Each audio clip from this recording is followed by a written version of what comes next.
Cari genitori, buongiorno. Mi chiamo Maria Cristina Trolles e sono un'assistente sociale. Lavoro in un consultorio familiare del distretto 1 dell'azienda ULSS 6 Uganea.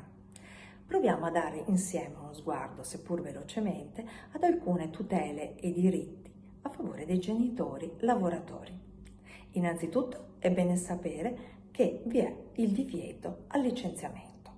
La donna non potrà essere licenziata, e questo dall'inizio della gravidanza fino alla conclusione del periodo di interdizione dal lavoro previsto dalla legge, nonché fino all'anno di età del bambino.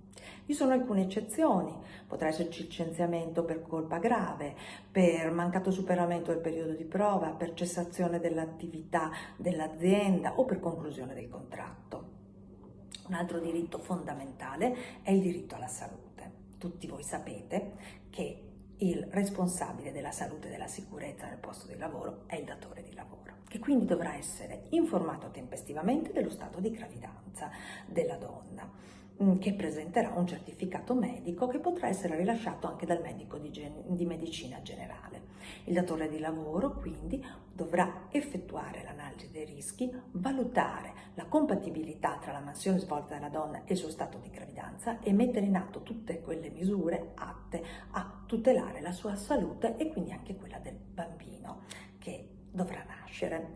La donna non potrà essere adibita ad alcune mansioni che sono vietate e che sono quelle relative ai lavori pericolosi, insalubri, faticosi, quelle relative al sollevamento, al trasporto di pesi o a rischio, quelle che comportano il rischio di esposizione ad agenti biologici, fisici o chimici.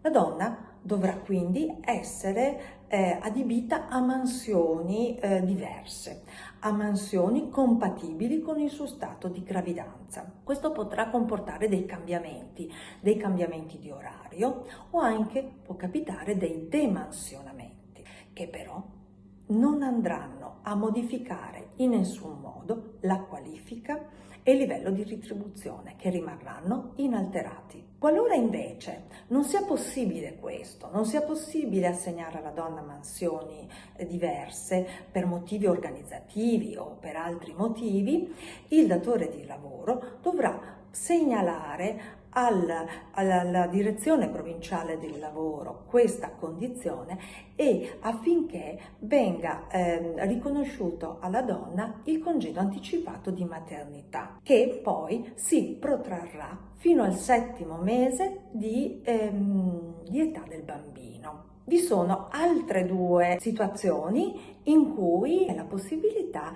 di richiedere il congedo anticipato di maternità, oltre a questa, e sono quando la donna si trova a vivere una condizione di pendolare e quindi è costretta ad effettuare dei lunghi tragitti per raggiungere il posto di lavoro, sull'ordine dei 100 o più chilometri di andata e ritorno, con percorrenze molto lunghe, circa 2 ore, e magari utilizzando più mezzi di trasporto.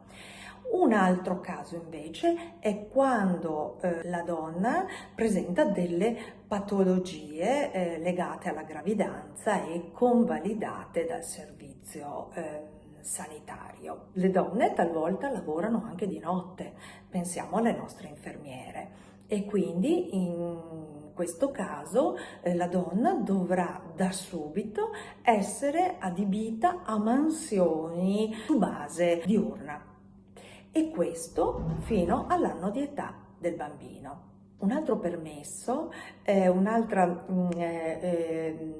tutela a favore delle donne è quella dei permessi perinatali. Talvolta mi capita nel corso dei gruppi di preparazione alla nascita di verificare che le donne non conoscono questo diritto.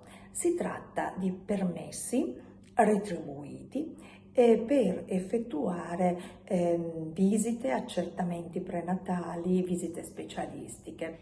Non sono da confondersi con permessi di altra natura a cui vanno ad aggiungersi, per esempio i permessi per motivi di salute o i permessi per motivi di famiglia. Come ho già detto, sono retribuiti, non devono essere recuperati e non possono essere negati per esigenze di servizio.